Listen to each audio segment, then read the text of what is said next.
Oui, pour la première fois de l'histoire, le pays organisateur va donc quitter la compétition après 2 défaites d'affilée. Le Qatar aura réussi cet exploit, qu'on pourrait aussi dire que le niveau de la compétition n'était pas à sa hauteur. Mais aussi parce que les acteurs qui étaient devant le Qatar étaient beaucoup plus forts. Parce qu'il ne faut pas mépriser ou alors minimiser la victoire des Lions du Sénégal face au Qatar. Bien au contraire, c'est une victoire qui mérite d'être fêtée. Pas seulement au Sénégal, mais dans toute l'Afrique.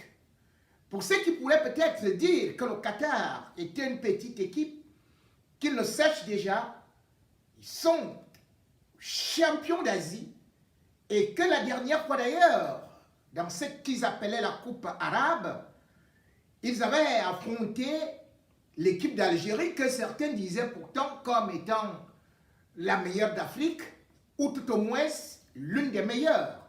Et bien sûr, cette Algérie avait beaucoup souffert. Si donc le Qatar est éliminé aujourd'hui avec 2 défaites d'affilée, eh bien, c'est la force aussi du Sénégal.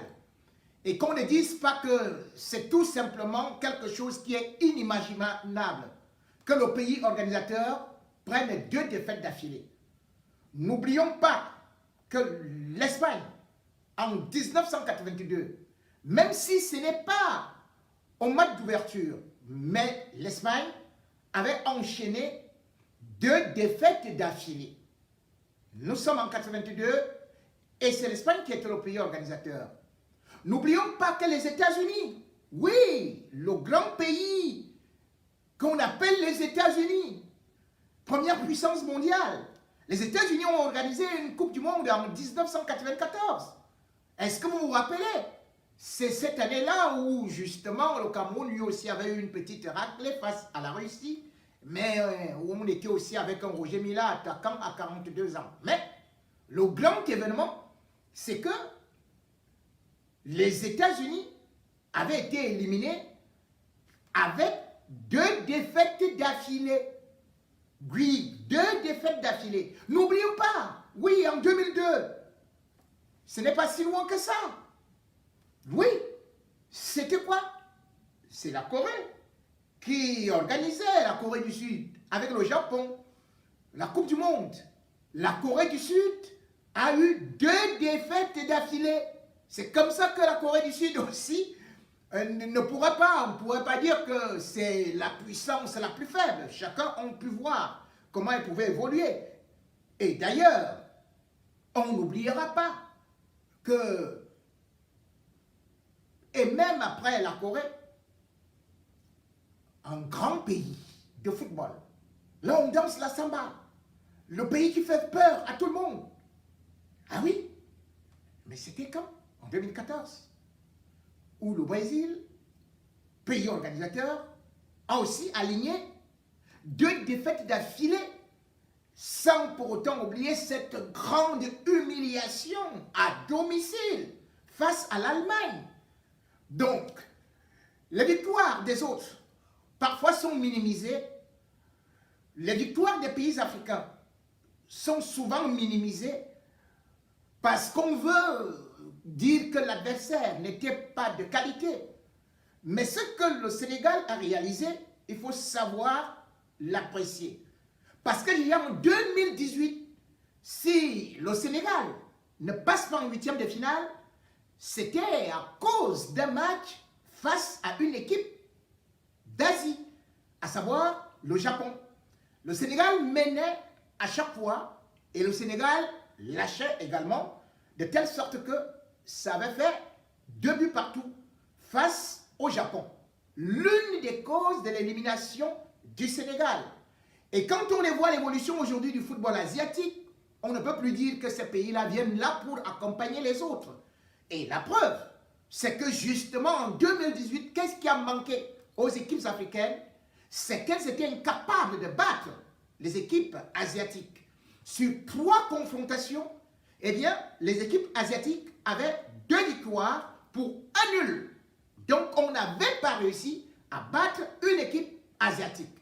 Si donc le Qatar est sorti aujourd'hui, si le Qatar est battu par le Sénégal, il faut d'abord apprécier la force du Sénégal et non plutôt essayer de bouder ou de rapetisser le Sénégal en disant que le Qatar était faible. Mais non, le Qatar a failli au premier match.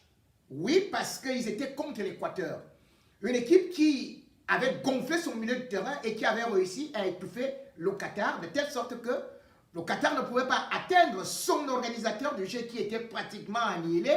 Et du coup, son avant-centre Afif n'avait jamais trouvé une opportunité.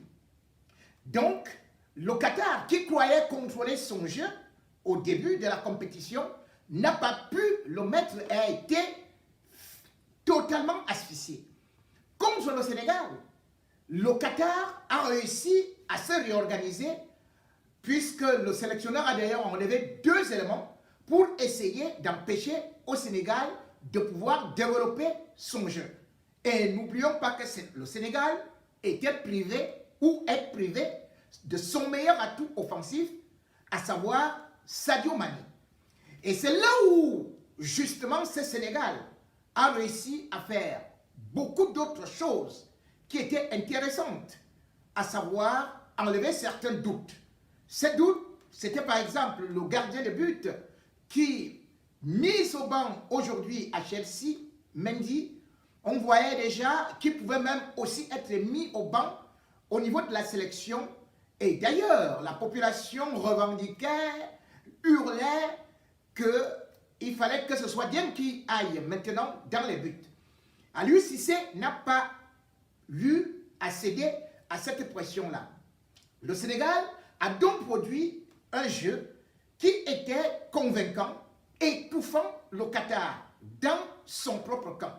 Et d'ailleurs, il faut se dire qu'à la première mi-temps, jamais on n'avait vu le Sénégal réussir au moins à tirer 13 fois. Même si le Sénégal n'avait pas beaucoup cadré, n'avait pas été beaucoup efficace, mais on retrouvait le Sénégal de 2002.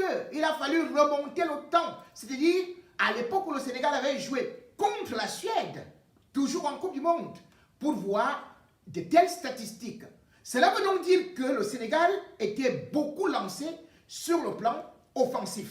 Et c'est là où Aliou Cissé a remasterisé son équipe, comprenant qu'on ne va pas à la Coupe du Monde uniquement pour cadenasser, pour barricader et pour mettre des milieux défensifs qui ne peuvent pas créer.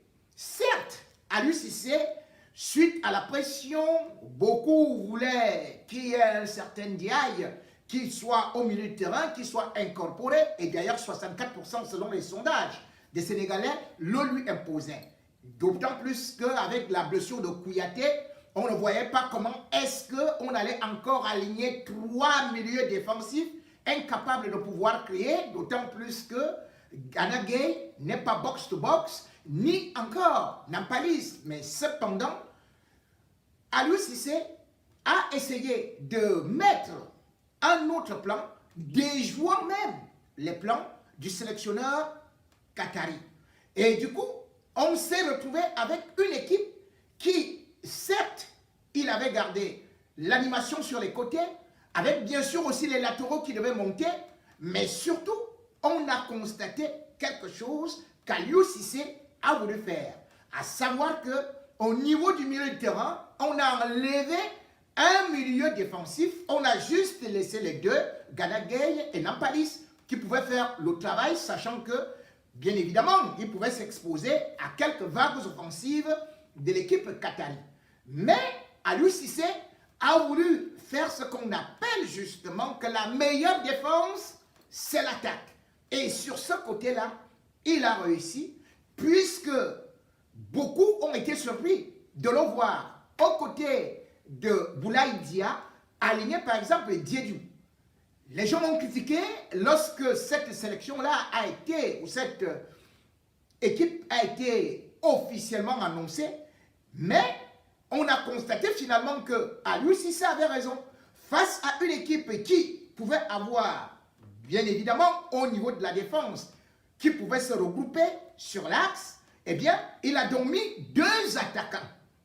Ces 2 attaquants ont donc fait le travail, à savoir Boulaye Dia et d'ailleurs Diédhiou. Et les 2 d'ailleurs ont marqué. On voit bien que les buts du Sénégal sont venus par là. Et c'est là justement aussi où on devrait interpeller certains. Le coach camerounais comme Rigobert Song. Parce que Rigobert Song, au moment où l'équipe du Cameroun avait besoin de buts, qu'est-ce qu'il a fait? Eh bien, lui, il a enlevé Choupo-Moting. C'est le contraire que Aliou Cissé, lui, il a fait. Et il savait qu'il va jouer avec une équipe qui, certes, va chercher à marquer des buts, mais va d'abord défendre beaucoup plus bas. Et c'est pour cela que, en plus de ce qu'il avait déjà comme Crépin Diatta, comme attaquant, il avait un excellent Ismaël Sarr qu'on a encore pu voir aujourd'hui, puisque d'ailleurs, à la première mi-temps, il avait touché 3 ballons dans le camp qatari. Plus que le Qatar, qui ne pouvait pas se projeter. Parce que le Qatar voulait d'abord défendre, vu les offensives que le Sénégal était en train de déployer. Ça a donc marché. Pour mieux, bien sûr, aborder une compétition ou une manche, ou même la terminer, il faut toujours savoir que lorsqu'il faut gagner, il faut lancer des pions offensifs. Ces pions offensifs d'ailleurs, même sur le 3e but de Dieng, puisque après que le Qatar ait eu à réduire le score, on aurait imaginé peut-être que le Sénégal allait reculer, que le Sénégal ne pouvait plus attaquer, que le Sénégal allait chercher à défendre l'unique but. Mais non, Aliou Cissé a dit, il faut encore attaquer parce que Muntari venait juste de réduire le score et pour que cela ne puisse pas faire de telle sorte que l'enceinte prenne feu, eh bien, il faut plutôt les refroidir. Et le Sénégal a su refroidir cela en marquant le 3e but. 3 buts à 1, c'est bien parce que le Sénégal est actuellement en vie, espérant que maintenant, on va regarder la confrontation entre l'Équateur et aussi les Pays-Bas qui avaient malheureusement eu à dominer le Sénégal. Le Sénégal a peut-être tiré ou a tiré les erreurs de son dernier match, à savoir le manque de concentration dans les 80 dernières minutes, dans les 10 dernières minutes, puisque jusqu'à la 80e minute, le Sénégal tenait encore tête aux Pays-Bas. Mais comme beaucoup de formations africaines, le Sénégal a lâché dans les dernières minutes. Et encore le Sénégal a failli le faire cette fois-ci, en encaissant ces buts-là qui auraient pu être préjudiciables. Et d'ailleurs, c'est le point noir de ce Sénégal. Car depuis 2002, où le Sénégal, les Lions de la Teranga, avaient réussi à garder leur cage vierge en battant la France par 1-0, on a constaté malheureusement que la défense du Sénégal parvenait toujours à craquer, allait toujours encaisser un but. Eh bien, c'est devenu un théorème qu'aujourd'hui, ça s'est encore réalisé exactement comme avec l'équipe des Lions indomptables, où pratiquement, même quand on en a fait des miracles, on se retrouve toujours à encaisser des buts. Une bonne équipe doit savoir aussi faire des clean sheets. Une bonne équipe doit avoir une assise défensive où on devrait souvent communiquer. Oui, le Sénégal a été mis en difficulté par une équipe pourtant qui n'avait pas cadré au premier match.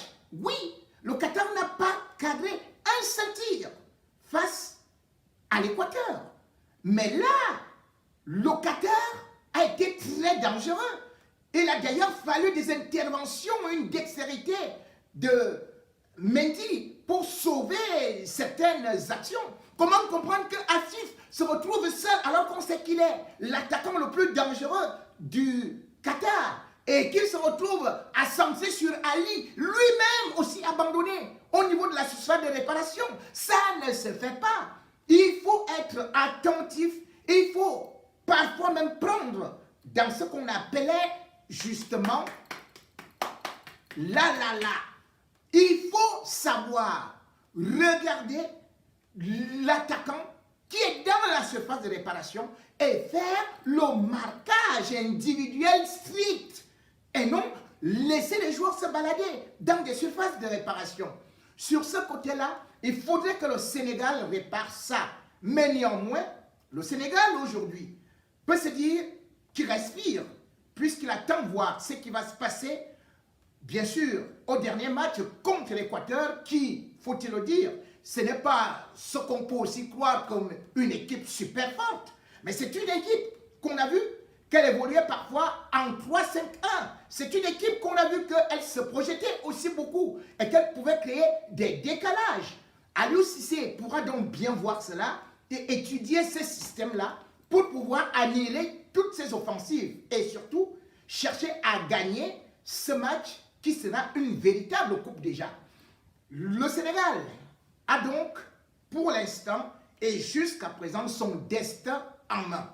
Le Sénégal va jouer un dernier match au Couperet où toute l'Afrique doit être derrière lui.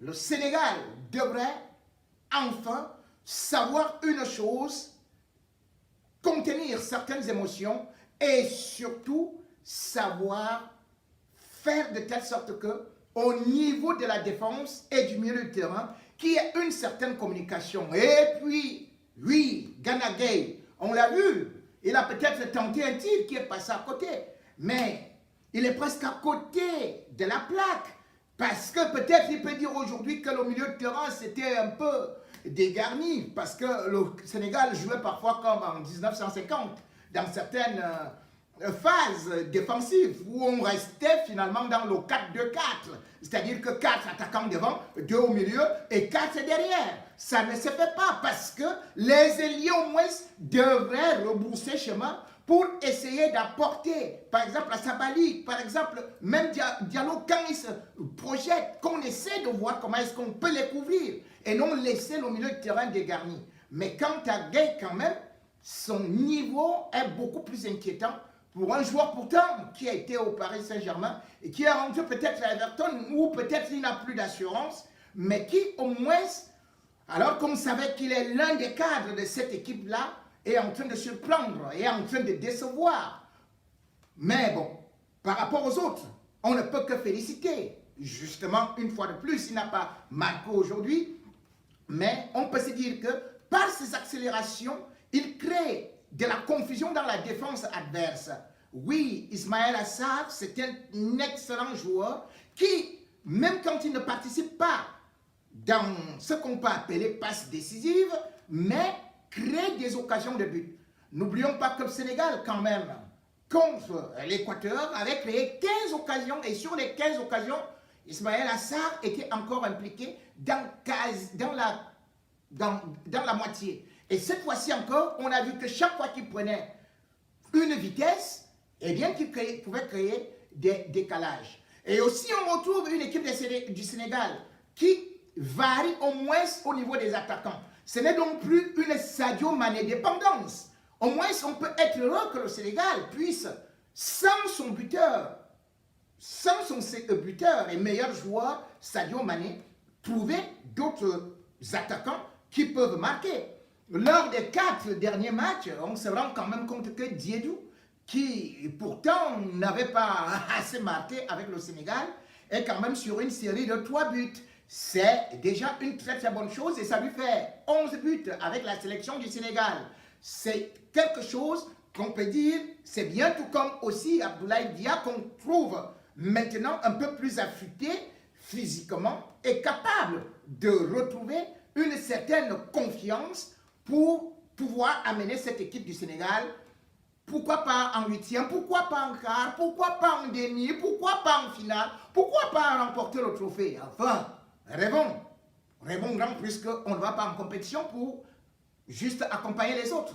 On va aussi parce que nous avons nos arguments et parce que nous avons nos joueurs. Oui, ces joueurs du Sénégal, ils jouent dans des grands clubs. Ces joueurs du Sénégal méritent du respect, ils sont champions d'Afrique. On ne peut pas aller jouer petit bras. Et bravo donc à cette équipe du Sénégal qui a pris en main propre, qui a pris ses responsabilités et qui a joué. Maintenant, comme je l'ai écrit et comme je l'ai annoncé, Rigobert Song devrait s'inspirer de ce que Aliou Cissé a eu à faire. On ne peut pas continuer à avoir une équipe où peut-être vous voyez qu'il n'y a pas d'attaquant, mais vous enlevez le meilleur attaquant. Non. Bien au contraire, il faut ajouter les attaquants pour devenir menaçants. Et non enlever le meilleur attaquant pour mettre le médiocre attaquant. Et il faut mettre les milieux de terrain offensifs et non prendre des inoffensifs pour venir créer encore tout juste ce qu'on peut appeler t'amuser le jeu, faire des passes en retrait, faire ceci et cela. Le Sénégal a été par devant. Le Sénégal voulait des buts et le Sénégal a réussi à les marquer. On peut ne pas être efficace, mais en multipliant les opportunités, on finit toujours par marquer. La défense adverse finit toujours par commettre des erreurs. Tel est le cas pour l'ouverture du score du Sénégal. C'est parce qu'il y a une pression au niveau de la défense adverse que les défenseurs paniquent et c'est à partir de cet instant que vous pouvez marquer un but. Mais si vous ne partez pas faire de la pression, si vous ne multipliez pas des actions, si vous ne faites pas si vous ne multipliez pas les attaquants, si vous ne faites pas des combinaisons au niveau de la surface adverse, eh bien, les défenseurs vont se la jouer cool. Ils vont dégager, ils ne vont jamais voir le danger arriver. Or, quand vous multipliez les séries offensives, les phases offensives, autant pour moi, eh bien, la défense adverse finit toujours par commettre une erreur. Les erreurs, on les provoque. On n'attend pas que ça vienne du ciel. Et ça, c'est sur le plan tactique. Parce que Aliou Cissé a eu à imposer cela. Il a demandé à ses gars d'aller par devant, de porter le danger. C'est pour cela que le Qatar a été obligé de commettre ces erreurs, d'où ces buts. Bravo pour le Sénégal. Et maintenant, nous attendons la suite de la compétition, puisque pour les premiers matchs, c'était honteux de voir que seul le Ghana avait réussi à marquer 2 buts, malgré la défaite, oui, mais surtout que les autres équipes africaines ne trouvaient pas la faille. Puisse le Cameroun s'inspirer contre la Serbie, lancer toutes nos possibilités offensives pour que nous puissions également aussi gagner le prochain match. Parce que sans victoire contre la Serbie, tout serait fini. Bravo Sénégal, les Lions de la Teranga ont montré la voie aux Lions indomptables de suivre la voie. Sur ce, je vous quitte et je vous souhaite encore bonne Coupe du Monde et bonne chance à toutes les équipes africaines pour la suite de la compétition. À bientôt.